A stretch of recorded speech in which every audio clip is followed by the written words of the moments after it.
Islamic Research Center. كيف نستفيد من رمضان؟ ہم رمضان سے فائدہ کیسے لے سکتے ہیں؟ رمضان المبارک سے فائدہ لینے کے لیے آپ کو پلاننگ کچھ یوں کرنی چاہیے. اپنی نیت کو خالص کیجئے، کیونکہ رسول اللہ صلی اللہ علیہ وسلم کا فرمان ہے، انما الاعمال بالنیات، اعمال کی قبولیت کا دار و مدار نیتوں پر ہے. اگر نیت خالص ہوگی، نیت اللہ ذوالجلال کی خوشنودی اور رضا کی ہوگی، تو یہ عمل رب تعالیٰ کے ہاں شرف قبولیت سے نوازا جائے گا. ارشاد ربانی ہے، فَمَن كَانَ يَرْجُو لِقَاءَ رَبِّهِ فَلْيَعْمَلْ عَمَلًا صَالِحًا وَلَا يُشْرِكْ بِعِبَادَةِ رَبِّهِ أَحَدًا. فَمَنْ كَانَ يَرْجُو لِقَاءَ رَبِّهِ، اللہ کو راضی کرنے کے لیے اس مبارک مہینے کی ابتدا کیجیے. روزہ ہو، قرآن مجید کی تلاوت ہو، صدقہ ہو، قیام اللیل ہو، اللہ کا ذکر ہو، کسی کو کھانا کھلانا ہو، کسی سے خیر خواہی اور ہمدردی کرنا ہو، اللہ کی راہ میں صدقہ اور زکوٰۃ دینی ہو، صرف رب کی رضا کے لیے قدم اٹھائیے. رسول اللہ صلی اللہ علیہ وسلم نے اس لیے فرمایا، انما الاعمال کالوعاء، اعمال برتنوں کی مانند ہیں. فاذا طاب اسفله طاب اعلاه، جب برتن اندر سے صاف ہوتا ہے تو اس میں ڈالی گئی چیز جب وہ بھر جاتی ہے، پانی ہی کیوں نہ ہو تو بھی صاف ستھرا نظر آتا ہے. فَإِذَا فَسُدَ أَسْفَلُهُ فَسُدَ أَعْلَاهُ، جب برتن کے اندر صفائی نہ ہو تو اس سے نکلنے والی چیز بھی صاف نہیں ہوتی. انسان کا دل جب صاف نہیں ہے، اس کی نیت درست نہیں ہے، تو عمل بھی درست نہیں ہوتا. نیت کو خالص کرنے کے بعد اپنے پچھلے گناہوں سے توبہ کیجیے. رب تعالیٰ کے سامنے اپنے گناہوں کا اعتراف کیجیے، اقرار کیجیے. شرمندہ اور نادم اور پریشان ہو کے رب کو دکھائیے، اور عزم مصمم کیجیے کہ آئندہ یہ میں گناہ نہیں کروں گا، اور اس گناہ کو چھوڑ دیجیے جس کی توبہ کرنا چاہتے. اور پھر رب تعالیٰ کے سامنے ہاتھ اٹھا کے معافی طلب کیجیے. إِلَّا مَن تَابَ وَآمَنَ وَعَمِلَ عَمَلًا صَالِحًا فَأُولَٰئِكَ يُبَدِّلُ اللَّهُ سَيِّئَاتِهِمْ حَسَنَاتٍ وَكَانَ اللَّهُ غَفُورًا رَحِيمًا. جو شخص توبہ کر لیتا ہے اور عمل صالح کی طرف پیش قدمی کرتا ہے، رب تعالیٰ اس کے پچھلے تمام گناہوں کو صرف معاف ہی نہیں کرتے بلکہ اسے نیکیوں میں تبدیل فرما دیتے. اور اللہ ذوالجلال بخشنے والے اور رحم کرنے والے. اپنے گناہوں سے توبہ کرنے کے بعد اپنے دل کو خوبصورت بنائیے. وَزَيَّنَهُ فِي قُلُوبِكُمْ، یہ ایمان اور ایمان کے ثمرات دل میں ہی سجائے جائیں گے. جس رب نے تمہارے دل میں ایمان کو سجانا ہے، اس دل کو خوبصورت بنائیے۔ عبداللہ ابن مسعود رضی اللہ تعالی عنہ جب ان سے سوال کیا گیا کیف تستقبلون رمضان، آپ رمضان المبارک کا استقبال کیسے کرتے، تو عبداللہ ابن مسعود رضی اللہ تعالی عنہ کہنے لگے ما كان احدنا يتجرأ على استقبال ہلال رمضان، کوئی شخص بھی رمضان المبارک کا استقبال کرنے کی جرت نہ کرتا اس حالت میں وفی قلبہ ذرۃ حقد علی اخیہ، اس کے دل میں ذرہ برابر بھی کسی مسلمان کے بارے میں حسد، بغض، عداوت اور عصبیت کی آگ نہیں بھڑکتی تھی۔ اپنے دل کو ان تمام قسم کی مذموم صفات سے پاک کیجیے۔ رب تعالیٰ نے اس لیے قرآن مجید میں اس بات کا تذکرہ کیا ہے ربنا اغفر لنا ولإخواننا الذين سبقونا بالإيمان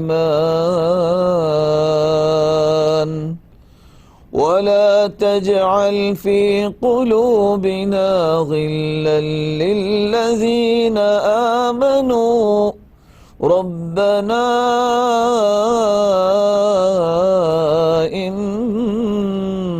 إنك رؤوف رحيم۔ ربنا اغفر لنا، دعا کیجئے اے اللہ ہمیں بھی معاف فرما، اے اللہ ہمارے ان بھائیوں کو بھی معاف فرما جو ہم سے پہلے اس دنیا میں موجود تھے اور اس وقت آپ کے پاس پہنچ چکے۔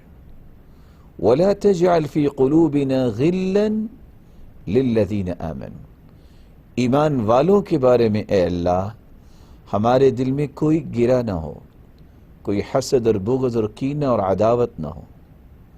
اے اللہ، اے ہمارے پالنے والے، تو بہت ہی رحیم اور رؤوف ہے۔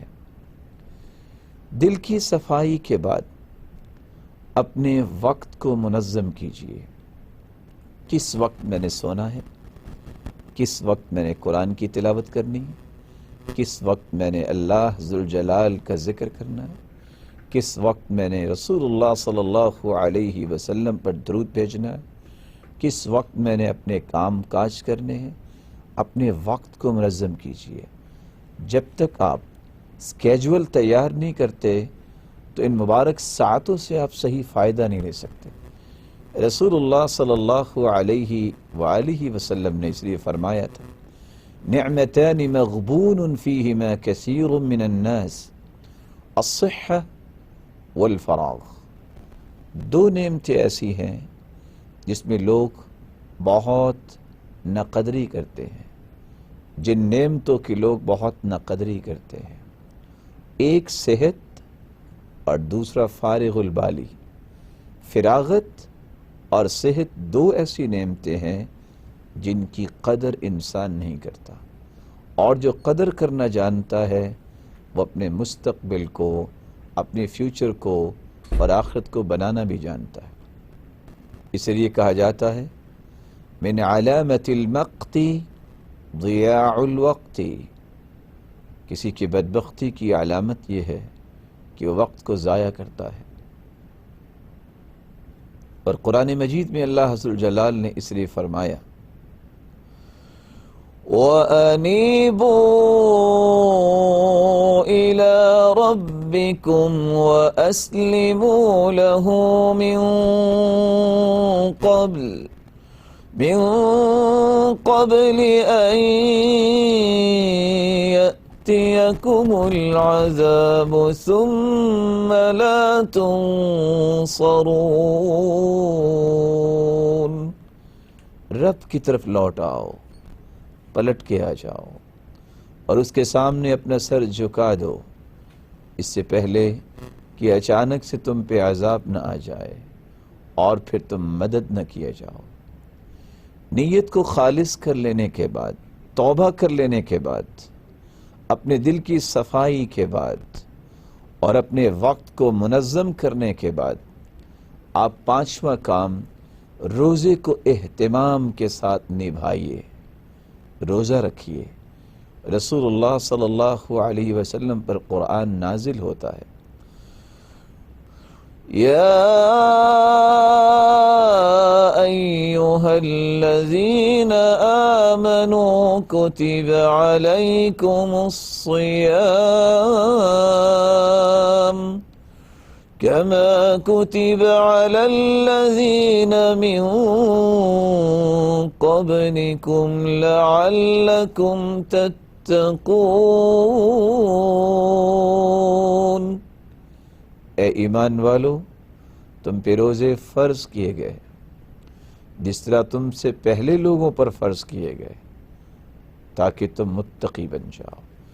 رسول اللہ صلی اللہ علیہ وسلم نے کتنی خوبصورت بات سمجھائی، ما من عبد يصوم يوما الا بعد الله بذلك اليوم وجهه عن النار 70 خریفا۔ صحیح بخاری اور صحیح مسلم کی روایت ہے، جو شخص ایک روزہ اللہ کی راہ میں نفلی روزہ رکھتا ہے، رب تعالیٰ اسے جہنم سے 70 سال کی مسافت دور فرما دیں گے۔ یہ تو نفلی روزے کی بات ہے، اور فرضی روزہ جس کے بارے میں حدیث قدسی ہے، الصوم لی وانا اجزی بہ، روزہ میرے لیے ہے، اس کی جزا بھی میں ہی دوں گا۔ وَيُطْعِمُونَ الطَّعَامَ عَلَى حُبِّهِ مِسْكِينًا وَيَتِيمًا وَأَسِيرًا۔ اللہ والوں کی علامت ہے وہ کھانا کھلاتے ہیں اللہ کی محبت حاصل کرنے کے لیے، یتیموں کو اور مسکینوں کو اور قیدیوں کو۔ زبان کی حفاظت کیجیے، اس 8ویں بات کو کبھی نہ بھولیے۔ رسول اللہ صلی اللہ علیہ وسلم نے فرمایا، من لم يدع قول الزور والعمل به فليس لله حاجة ان يدع طعامه وشرابه۔ جو جھوٹ نہیں چھوڑتا، جو جہالت کے کام نہیں چھوڑتا، اس کو بھوکا رہنے کی بھی ضرورت نہیں ہے۔ اور یاد رکھیے، رب تعالیٰ کا فرمان ہے، ما يلفظ من قول الا لديه رقيب عتيد۔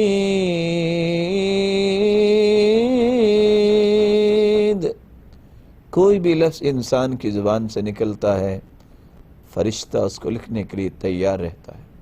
اس لیے صرف صالحین صرف روزے اور قیام اللیل کو عبادت نہیں سمجھتے تھے، بلا شبہ یہ بہت بڑی عبادت ہے، لیکن وہ کہا کرتے تھے وَلَكِنْ فِي الْكَفِّ عَنْ أَعْرَاضِ النَّاسِ، جو روزہ اور قیام اللیل کے ساتھ لوگوں کی عزتوں کو پامال کرنے سے بچتا ہے، اصل عبادت تو اس کی ہے۔ اس مبارک مہینے میں صدقہ کیجئے۔ من تصدق بعدل تمرہ، جو کھجور کے برابر صدقہ کرتا ہے، قیامت کے دن پہاڑ کی شکل میں نام اعمال میں اس کے لیے نیکیاں شامل کر دی جائیں گی۔ 10ویں بات، دعا کیجیے۔ یہ سہانے اوقات بار بار نہیں ملتے، اور رب تعالیٰ کا یہ حکم ہے، وَقَالَ رَبُّكُمُ ادْعُونِي أَسْتَجِبْ لَكُمْ۔ وَقَالَ رَبُّكُمُ ادْعُونِي، اور تمہارے رب کا فرمان ہے، مجھے پکارو، میں تمہاری پکار کو سننے والا ہوں۔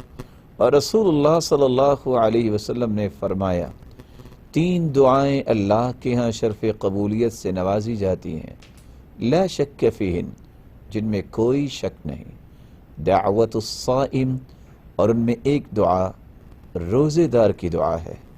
رب تعالیٰ سے ہم بھی دعا کرتے ہیں کہ اللہ ذوالجلال ہم سب کو ان باتوں کا اہتمام کرنے کی توفیق عطا فرمائے، اور اس مبارک مہینے کی برکتوں کو سمیٹنے کی توفیق عطا فرمائے، اور رب تعالی ہم سب کی دعاؤں کو شرف قبولیت سے نوازے، اپنے لیے، اپنے والدین کے لیے، اپنی اولادوں کے لیے، اپنے خاندان کے لیے، اپنے معاشرے اور اپنے وطن کے لیے اور پوری امت اسلامیہ کے لیے نیک دعائیں کیجیے۔ اللہ ذوالجلال ہماری عبادتوں کو قبول فرمائے اور قیامت کے دن اپنے محبوب کی رفاقت نصیب فرمائے۔ وآخر دعوانا ان الحمد للہ رب العالمین۔